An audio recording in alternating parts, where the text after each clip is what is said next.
conservation through hunting is proven to work.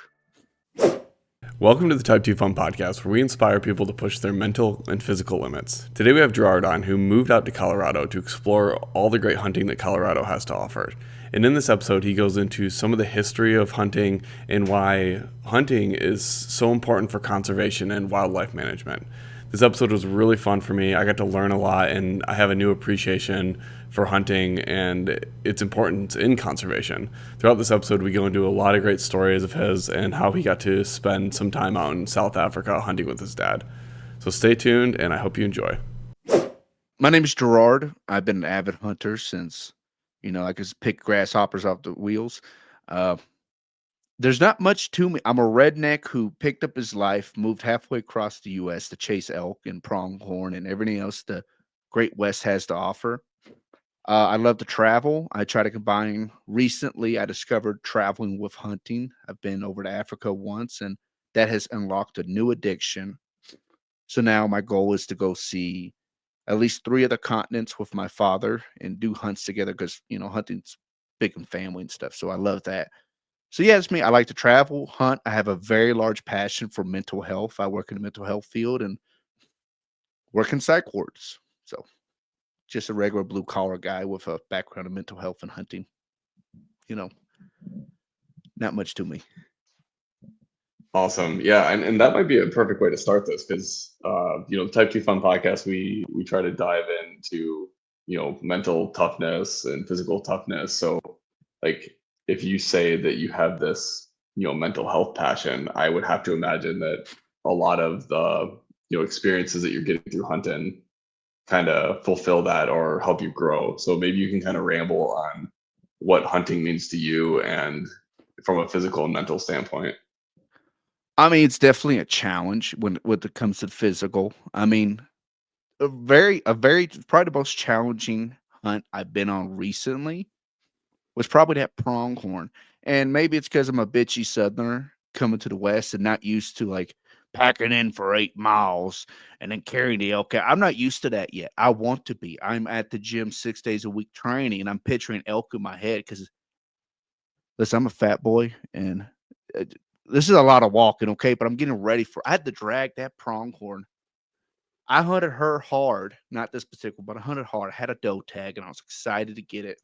I'm a big meat eater. I love to eat the meat. I think it's beautiful to eat the wild meat you get. But I hunted hard for the first 3 days. Friday through Sunday. Then Sunday I had to go pick my pops up from the airport. He flew out here, and I got her on Wednesday. I slept out there for 3 days, like you know, getting eat up by the bugs at night because I'm sleeping in my truck. And I was an idiot. I turned on a light above me to read a book and I kicked my door open. Oh God, it was horrendous. You talking mosquitoes everywhere. Like and took the bug spray deep and I covered my blanket in it and everything. So now I'm like, I can't breathe, but I can't open my door. It was the worst night of sleep I've had in my life. Oh, then I almost died of hypothermia, I think. Because like I got soaking wet hiking out there. I'm like a mile from the truck and a mile from where I need to go, but the sun's about up in like an hour because I'm hiking out there real late.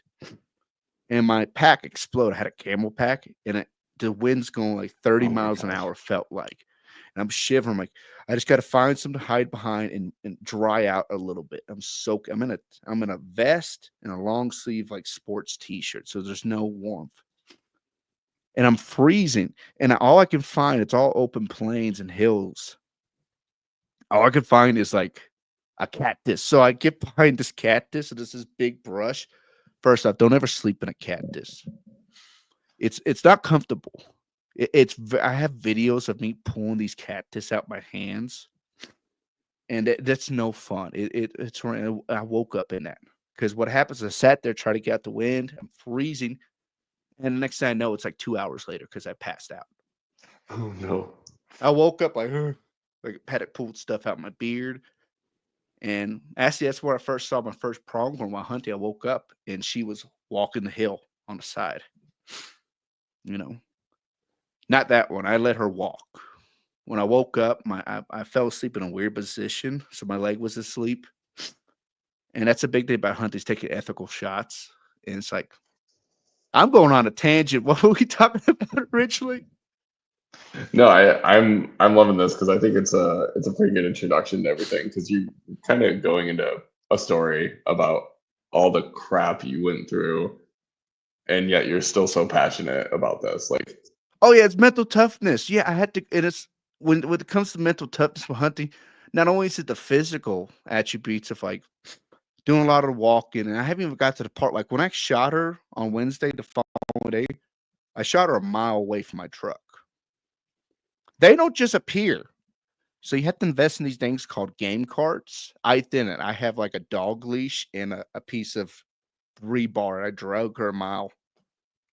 You want to feel out of shape, drag a deer.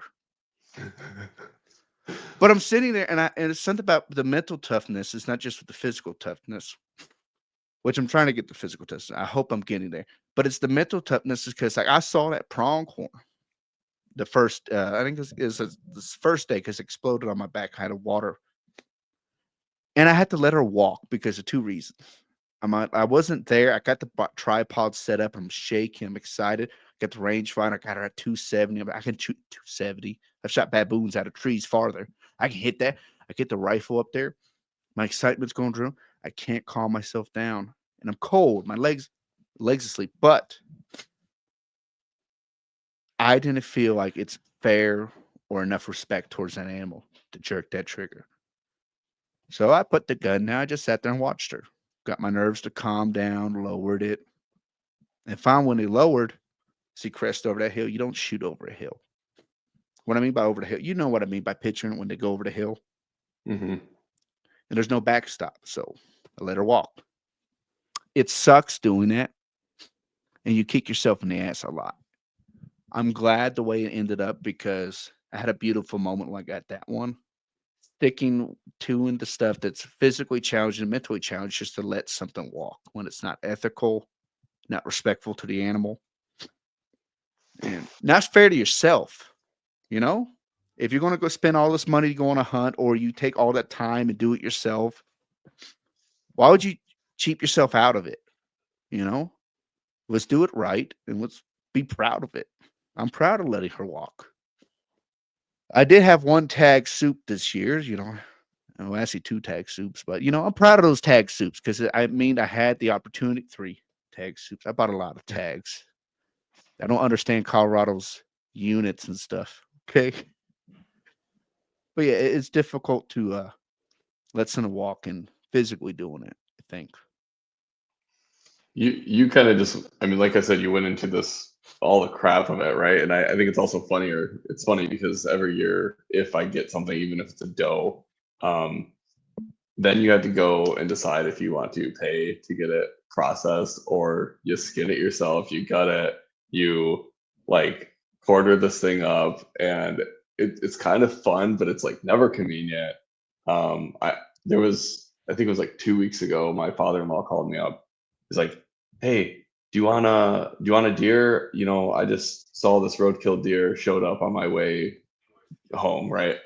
I was like, "Oh my god, I don't want to do this right now, but that's meat in the freezer for the family, and I don't want it to go to waste either." So I, got my roadkill tag, got it from the DNR, picked it up, and within the next 2 days, I'm like, skinning this thing in the snow in the woods, and then putting this thing on the counter to quarter it up and like debone it and grind it Yeah. up, and like it was kind of cool because my kids got to see that too, so they see like this icky deer uh like leg, and then like by the time we actually start grinding it up or grinding up the chunks of meat, they're getting into it, and my daughter's over there just like helping move meat through the grinder and stuff like that. So, and I find that that's very, very rewarding because you kind of reflect on how easy food is these days, and like it's a huge skill if God forbid you ever needed it,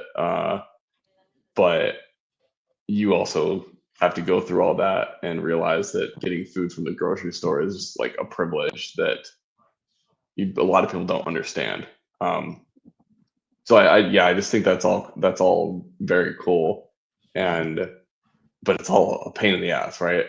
And you kind of you moved out to Colorado because you want to experience these like hardest hunts. You're trying to train yourself. You're trying to, um, do these big game hunts. Hunting can be this whole sliding scale, right? You can Mhm. go and sit in a blind and hunt a deer and like in a heated blind with everything. I do a lot of that. Or you can do what you're doing, where you're kind of like tracking an elk or something for 5 days and whatever. Yeah, you can't give me too much credit. I haven't done too many like like any cool hunts where you're like in the mountains for days at a time. These are plains, completely different than the mountains. Mountains scare me right now.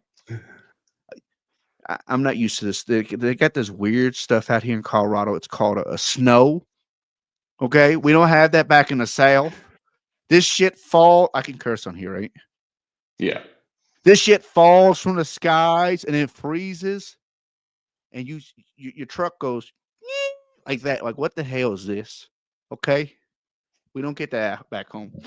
But yeah, I haven't done anything cool like that. But I've done a pronghorn hunt and a couple things but nothing like too difficult, like 5-day elk hunt yet. Yet I'm working towards it. I'm trying everything every day. I'm trying new things, which I love. It's like a learning process. I'm reading books. I read a book recently about black bear hunt, which I found, which is another thing I love to do. I love collecting old hunting books now. It's like a weird little hobby I found, and I just go to Goodwill and search for them. I found quite a few nice ones, but like I'm trying to teach myself how to coyote hunt right now. I was actually hunting yesterday. No luck.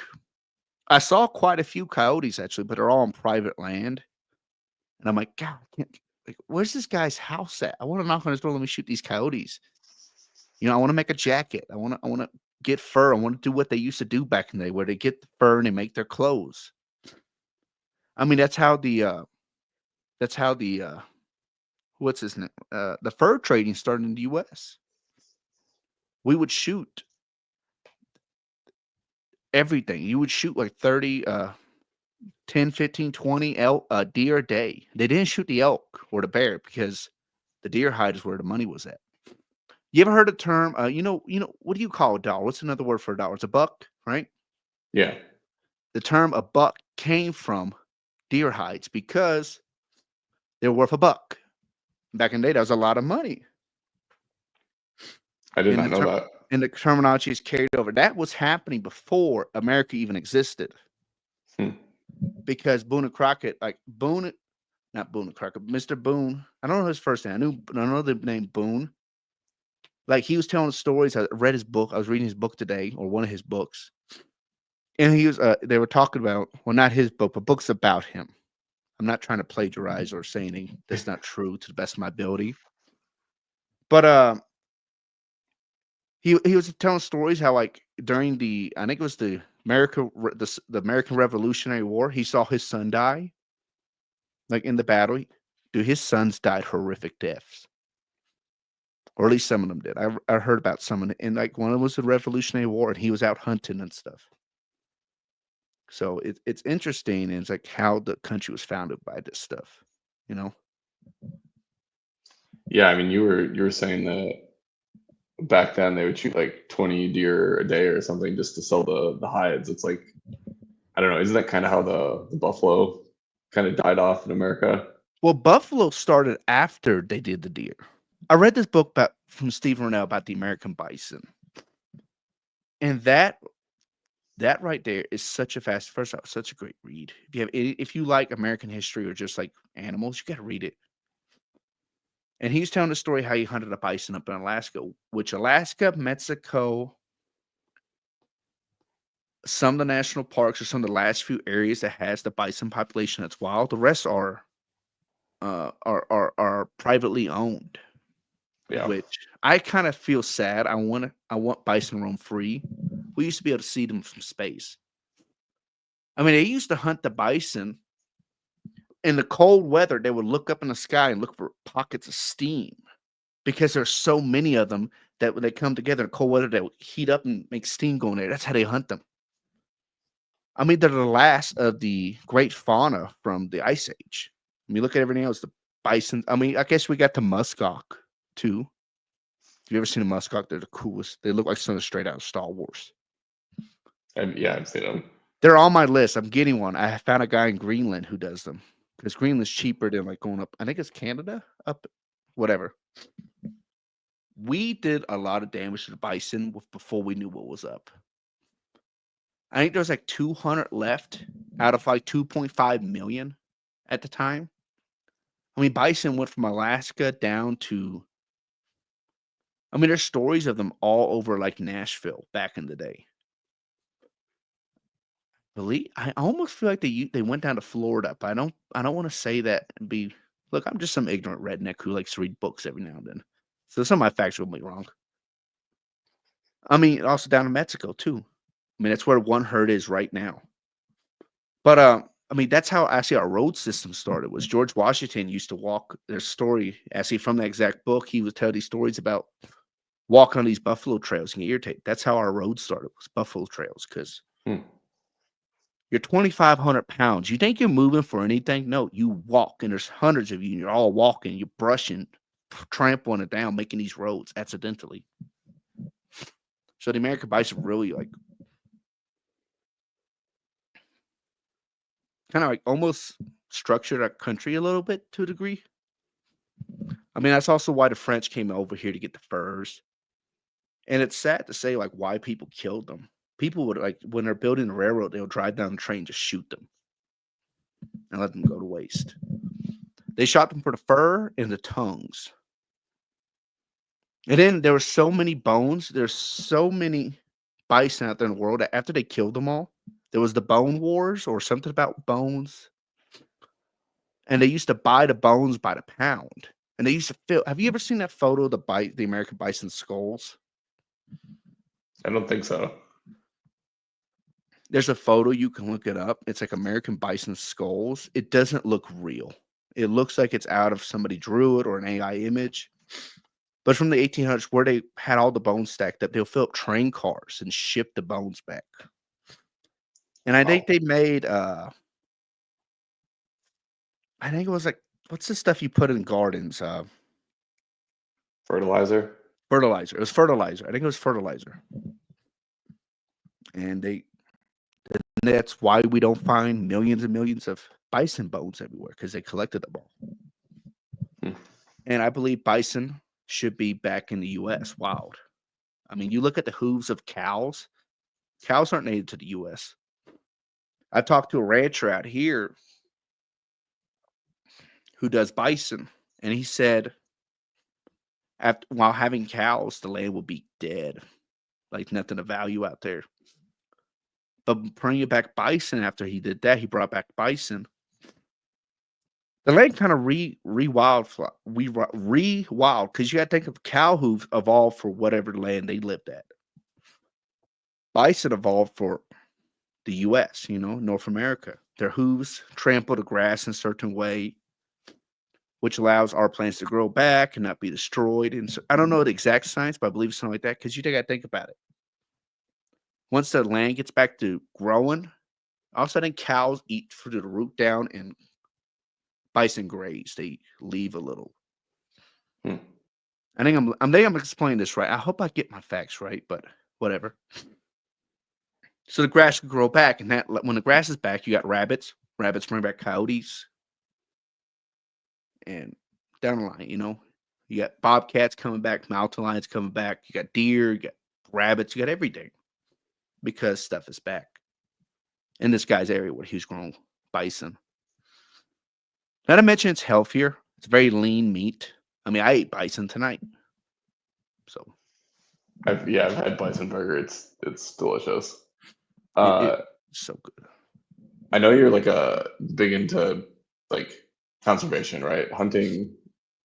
Like this year in Michigan, they made it so you could get like 5 or 7 doe tags or something like Hmm. that. So that tells me that they're trying to thin out the doe herd because it's becoming a problem, or they need to like keep it in check. Yeah, So like I know that hunting as a whole, like the legal hunting, is all part of conservation, and you're like a big proponent of that. yeah, absolutely.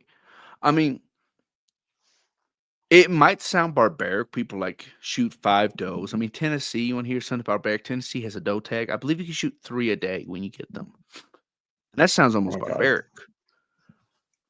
But y'all got to understand something. Before we were out here in the US, like we didn't have big cities and all this stuff out here. So there's less and less land. So now we have to regulate animals. I wish people understood that and thought about that. And I'm not going out there to kill animals because I want to kill animals. I think I love that. I It's about the experience, respecting animal conservation, and a little bit about trophy hunting. Okay, I'm not a big trophy hunter, but a little bit about trophy hunting. Okay, and it's also about knowing where my meat comes from. It's nice to Yeah. be. It's unexplainable if you haven't experienced yourself going out getting your own meat. I mean, you hunted before, you experienced. How good does that backstrap taste after you know how much work you put into it?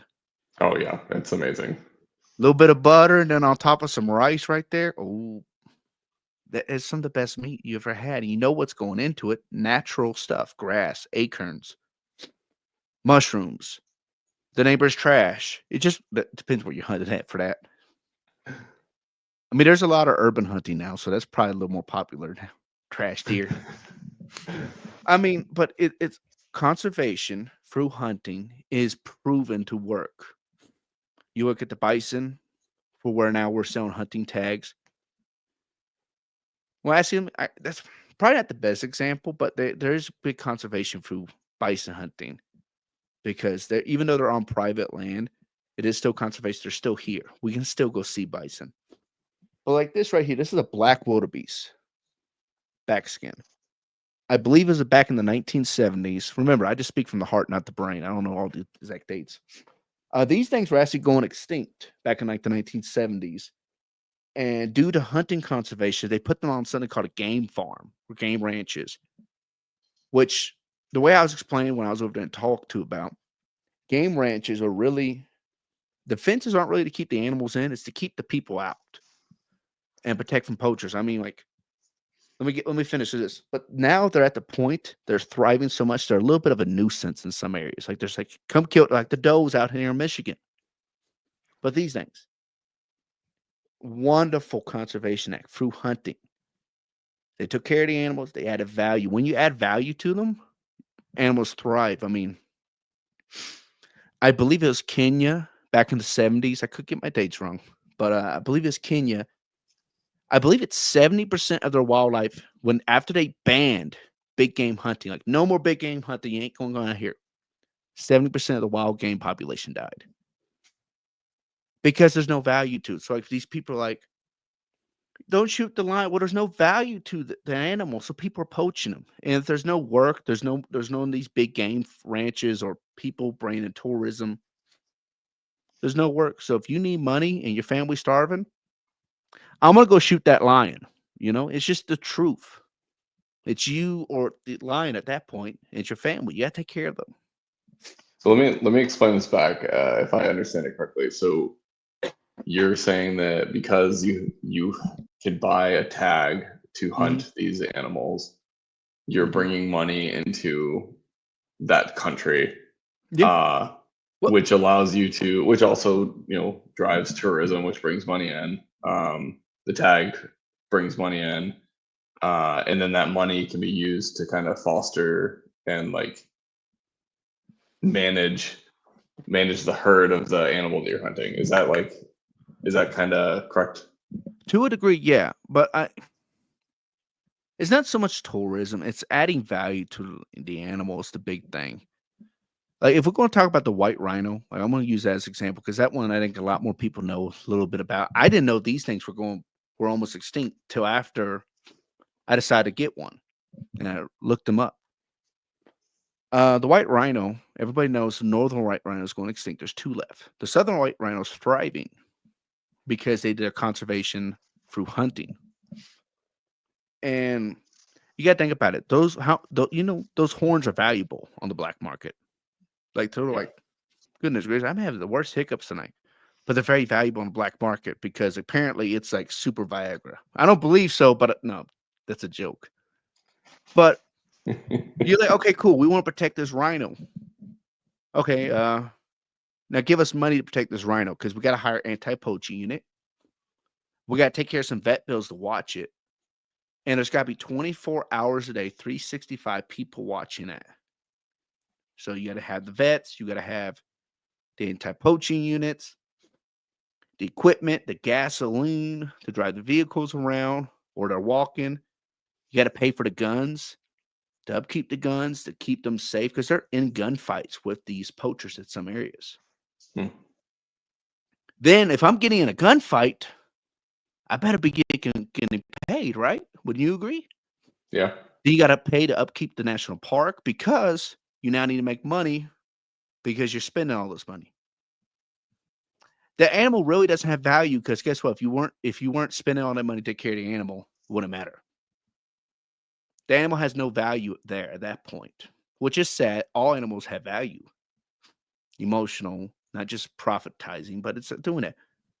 But when you look at that rhino, be like, when this rhino's too old to breed, killing younger bulls or killing other animals or just a nuisance animal, he's worth about 10 grand, if not more. What are you going to pay to protect that animal? Because you have four of them, you know? And that's why like a lot of people don't understand. It's like, it's not like when you go over to Africa and you shoot a lion, a good amount of them isn't just like any lion. It's like Cecil, the one everybody hates, the guy went and shot. I believe it was. I think that lion was a nuisance lion. I'm pretty sure. Hmm. I do. He was killing younger males. Like it's the dog eat dog world out there. He either starved to death or get killed by other ones. But at the moment, he was killing younger lions. So remove one lion, gain like whatever he like three or something from him not killing those three, or keep letting him kill lions. You know, it's about conservation, adding value. And guess how much Cecil made? Do you know how much it cost to hunt a lion? No idea. The last one I looked at, and it goes back, and they're different to different countries, different from each outfitter. Around 40K is what they go for. Could you imagine how much money that goes to conservation? Paying just the anti-poaching unit, paying for because the money goes to the conservation, the government, and the staff. So it's creating jobs. It's doing a lot of things and removing a nuisance animal. You know, so Yeah, and you could pay that 40 grand for the lion, and that money could go towards the rhino or something, right? It's like it's all in the yeah. same budget. But I see what you're saying. Like you have these tags that cost money, these lotteries that you're not even guaranteed to win, and Hmm. now you're building up this giant budget, and there's a whole team of people that are working on Well, balancing the ecosystem. you really don't win tags in Africa. That is another layer I don't understand. I'm just talking as an American wanting to go hunt over there. That's my basic knowledge. I probably got 50 facts wrong, but maybe it might make somebody interested to look into it because it's very fascinating. It's very interesting, and the conservation works. Conservation not only is working through the sale of the animal itself, but everything like you got to look at America. If you buy anything with camouflage or real tree or stuff like that, there's a tax to it that goes towards conservation. Hmm. Yeah, so it's like everything we like the camouflage jacket that I can't reach because I'm connected to my laptop. I don't want to fling this over there. There was a tax on it when I bought it that goes towards conservation. Similar stuff like that, you know. But that was something to buy to go hunting in.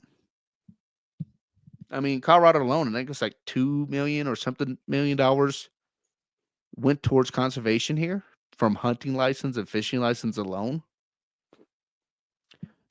They're very expensive with tags. I'm just going to tell you that right now. I was first year moved out here. I was like, I'm going to buy me an elk tag. Go out there. Let's just push my luck, see how it goes. I moved at an awkward time when I first came out here. I was like within the 6 months of hunting season, so I wasn't a resident yet, so I couldn't get a resident tag. $400 non-resident tag, Yeah, and then it's like resident tags like $60. I'm like, I'll go next year.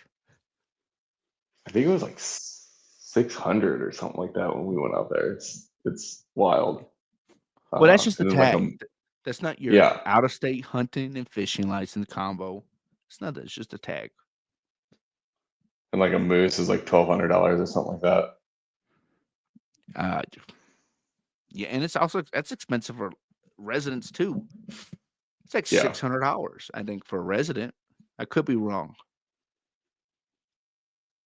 but and that's an interesting thing trying to figure out state to state regulations, and then also trying to figure out how to hunt out here.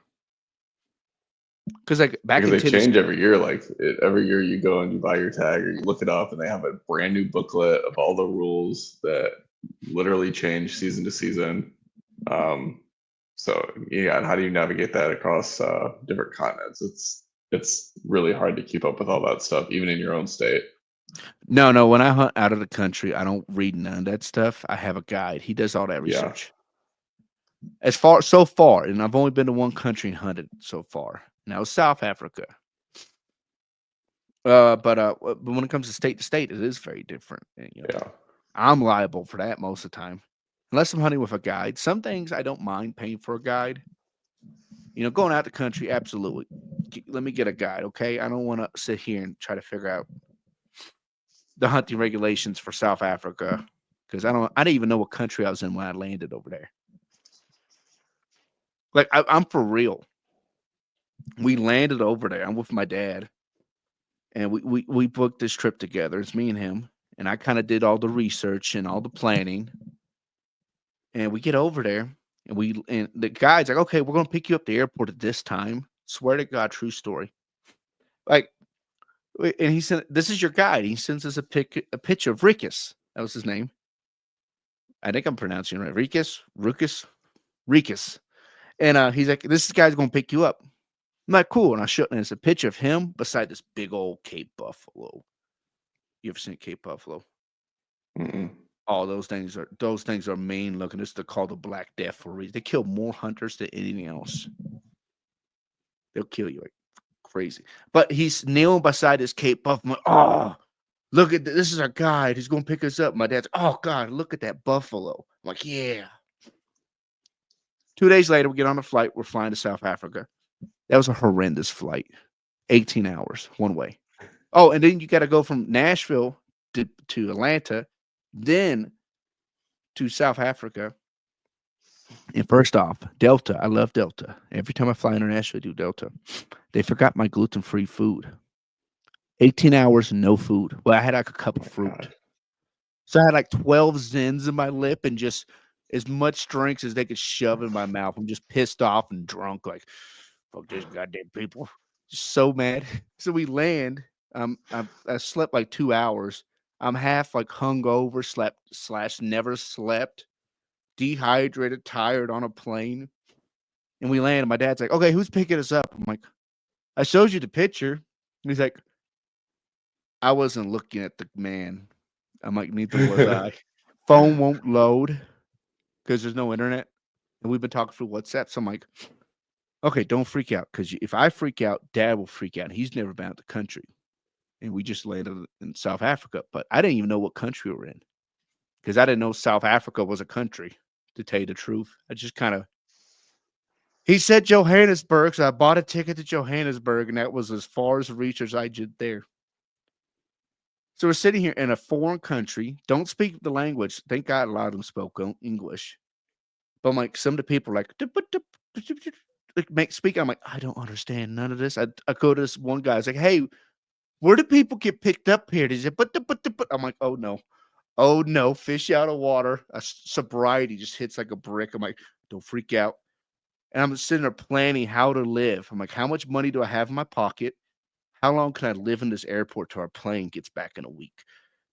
I'm at that point because I don't know where we are, who's picking Oh us my up. god. And finally, this guy in crocodile hunter short shorts, shorts. I'm talking like way up there. I mean, one sneeze, testicle comes out. Right, pistol on his hip, dressed up in khakis and greens. Like, you, Jarrord? I'm like, fuck it, that's my name today, Kevin. Yet that's my come. We could have got kidnapped so easy. I see why people get kidnapped in foreign countries because we hopped in that man's truck with a gun like nothing. Okay, he could have threw candy on there. I would have hopped in his lap. Swear to God, but no idea what country we're in, who this man is. But finally, I get signal or somehow because oh yeah, this is the right guy. And like 2 days later, I was like, Rick, I'm gonna ask you an embarrassing question. He's like, what country we in? He's like, he looked at me like anybody who looks at me when they hear my accent and I try to talk smart. I'm having a stroke to over here. Talk smart or something educated. And they look at me because my accent. He's like, "What the hell? You didn't know what country you're in?" I'm like, "No." He's like, "South Africa." I'm like, "So we're in the middle, the bottom, the side, do you?" He's like, "You're in the way bottom of Africa." I'm okay. Thank you. Thank you. I'll shut up now. Okay. Yeah, I felt so stupid that day, but I didn't know. I'm just on an adventure. I mean, how was the rest of that trip? Like, I've never done a guided hunt, and I can't even imagine what that would be like for, such a unique animal, right? Well, Um, is it pretty similar to all guided hunts minus the travel? No. mm-mm. Well, the first thing is when we landed Johannesburg, we had a 2.5 hour, 3 hour drive back, and it's dark. We land about 6 o'clock. It's starting to get dark. First, I saw the coolest thing I've never seen in my life. We're driving, and it starts hitting a rainstorm. It's raining. This is Africa. It's supposed to be dry. It doesn't rain out here. I'm just sounding ignorant as could be. I'm still half drunk. Okay, that was a terrible flight. And lightning strikes this tree and starts a field fire. I'm like, oh my god! And we just keep driving. So that's the first thing I see in Africa. And we're driving, and we leave the city because it's Johannesburg. We leave the city, keep going out, and about 2 hours into the drive, we're about 30 minutes away from the conservation. We start seeing these big, tall fences. I'm like, what the hell are these? It's like, those are game farms. I was like, oh no. I booked a canned hunt. I was freaking out. And then I learned a little more about it. I realized we were hunting on humongous. We were hunting on like 40, 50, 60,000 acres. Wow. So I think it was that. I can't remember. Either way, you couldn't find a fence if you were put out in the middle. Large areas. And we see these big trucks come by with yellow lights going. It's like, what is that? He's like, that's the anti-poaching. They're patrolling, looking for people trying to hop those fences to go shoot the animals. Actually, while we were there, on a weird topic, while we were there, we went to another game farm to go get my black wildebeest, actually. Within the last week, somebody came out there and shot one of the rhinos. They hopped their fence and shot one of the rhinos. So it's like an active issue out there. Wow. Yeah, it was sad to see. I mean, there was a skull, and it was kind of picked at by the birds. They brought the skull, had the horn cut off. It was sad. Some asshole went over there, shot that animal, took the horn. Nothing went to conservation. But I get they need money. I'm not trying to make fun or be mean to the poor, or not poor, less fortunate. But I love animals more than I love people. The plain truth. But and we get out there, we land, and we get to the house. It's a brownout. There's no power at the facility, and they're like, "We have food for you." And it's the first most mad. I could have married that woman.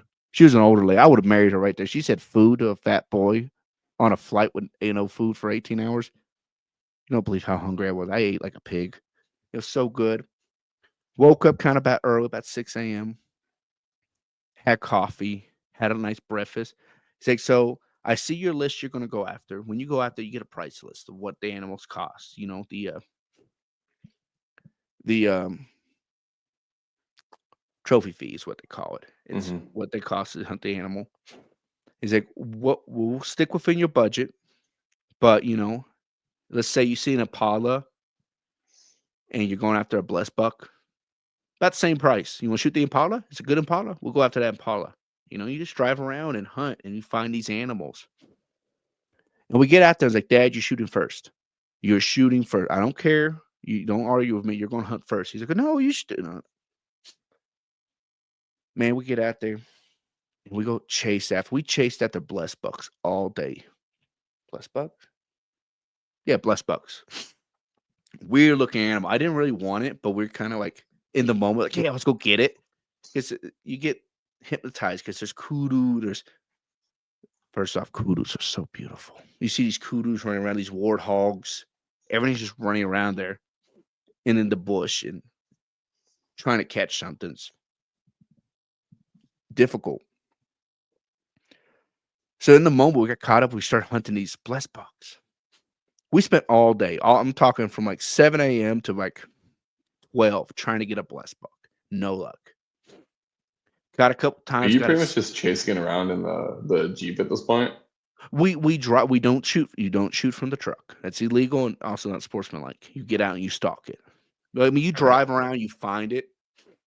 I swear to God, that guide could see an ear in the brush go like that from a mile away. Oh, look at that. That's a kudu. I'm like, the hell are you looking at, buddy? I see trees. So, but he would see it, and we chased these blessed bucks all day, trying to get one. After lunch, they're like, okay, we're gonna get back on it. We're gonna find one of these. I'm like, okay, get back in the truck. We start going after. We take this probably one of my favorite moments in Africa. We're driving down this dirt road, kind of like it's not really a dirt road. It's like these pathways they take the trucks down, and we take this turn where it kind of opens up.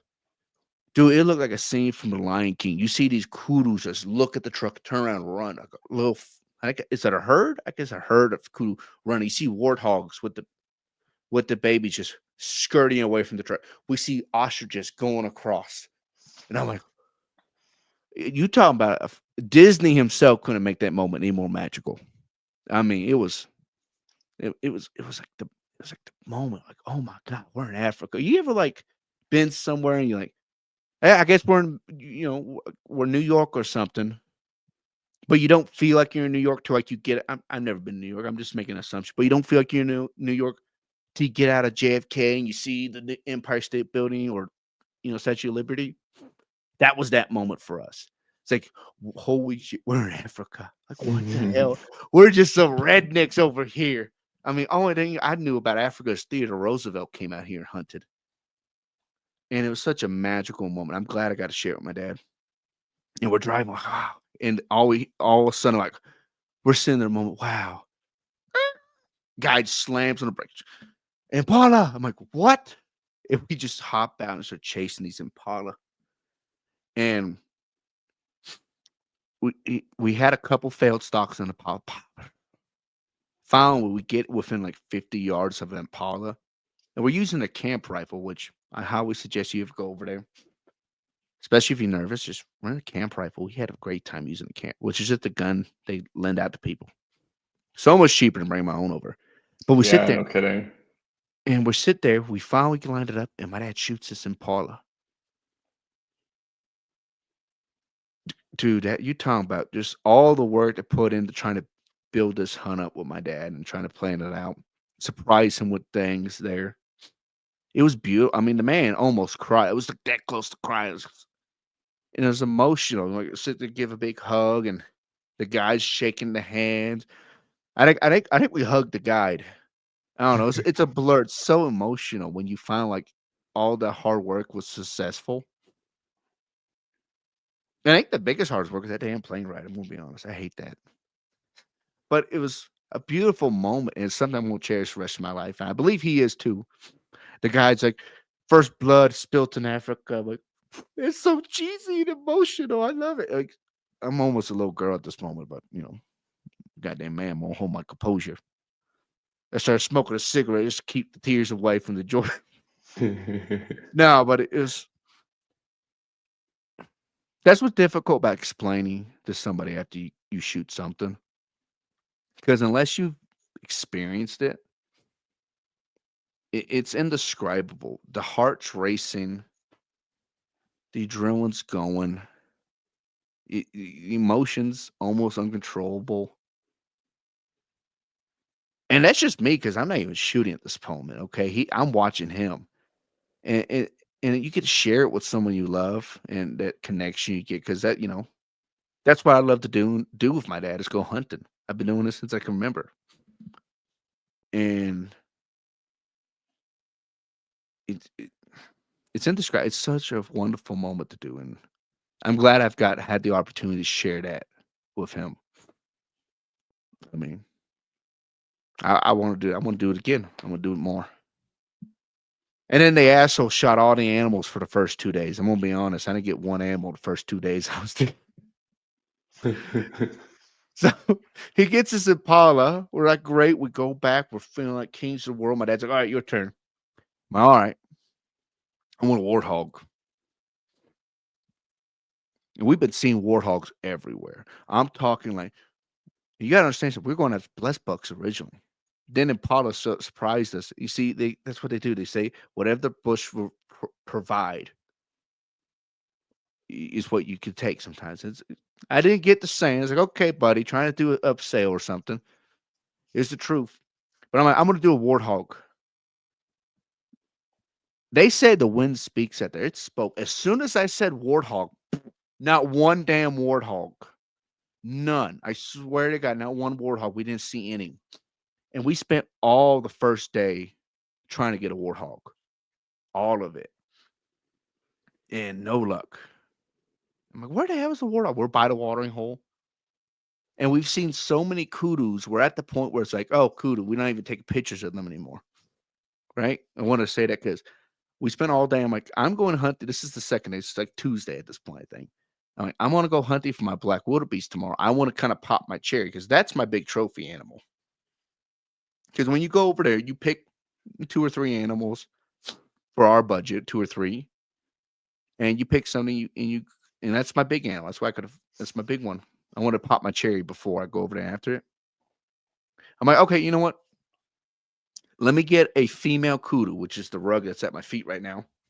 Let me get a female kudu because they're like $70. That's a good way to pop my cherry, have some meat for the camp. Again, the wind spoke. We found warthogs, but no female kudus. I'm like, what the hell happened? And I'm telling you, it was at the point where we saw kudus, we stopped taking pictures of them. I'm like, where the fuck is these kudus? Ricky's just like, wind spoke. I'm like, fuck, goddamn, there's no wind out here today. What the hell? So we end up driving and we're not hunting warthogs no more. Warthogs are off the mind. And then we see fucking puma. He's like, oh my God, that's such a good one. And he whips it sideways. He's like, I think I know where he's going. He's trying to beat this warthog. We're now on a warthog hunt. We're hunting, we're driving. He's like, we got to cut him off. I know where he's going to go. I think he's going to go to this den over here. So he blow past this warthog like it's running like perpendicular together, kind of. And we kind of go in front of it. He said, get ready. He's going to come around this area. We hit the hammer. I don't know how his suspension works still, but we hit the hammer. We get ahead of this warthog and we're waiting. We're on a warthog hunt now. I swear to God, about 25 yards away steps out a female kudu. I'm like, you got to be kidding me. He's like, that's a big ass warthog, but you want to pop your cherry. So right there, I should have female kudu right there. As soon as the species change, it just, yeah, it went to that. And that was an exciting moment. I was a frustrated myself because I had to put the animal down instead of just shooting it ethically. Because in all the excitement, I did something stupid, and being so close up, I kind of did not the greatest shot. I mean, she dropped right there where she stood, but instead of like kind of farther back on the chest to hit more to the side, I hit dead center, and it kind of missed a lot of the vital organs, the lungs or the heart. I think it clipped the lung, and she said I had to put her down. So right in the cranium, which is a sad part of hunting, but it's part of hunting. But it's still a wonderful moment with my dad. So I could talk a lot about Africa. I never realized that it was like a almost like a menu, right? You go over there with your budget and you get to kind of pick and choose based on what you see. And that sounds wild. I mean, you kind of painted a full story picture for me of what that experience was like for you. And obviously, I won't ever know unless I do a hunt like that. Um, Oh, you but you could do it one day. It's easy. but just like hearing that sounds remarkable. I don't It, even know. I feel like I feel like just for sake of time, that might even be a decent story to kind of wrap this thing up with. Do you have any like closing thoughts or anything you want to tell the listeners? Conservation through hunting is one of the most effective ways to save the animals. If you love animals, you don't have to hunt, but don't get in the way of it. Also, if you're uneducated or get educated before you argue, but not saying argue. Learn. Read a book. Hunting is very big conservation. It's the first ever stories of human history. It's on the caves, and it's the oldest sport in the world. Be kind to others. Awesome. Well, thank you so much for coming on. I enjoyed this. I enjoyed hearing your stories and kind of living through your experiences. No, thank you for having me on. Like I said, this is fantastic. I love to talk about this stuff. Thank you for listening to the Type 2 Fun podcast. If you enjoyed this episode, please give us a follow and feel free to reach out to say hello, give feedback, or share your Type 2 Fun story.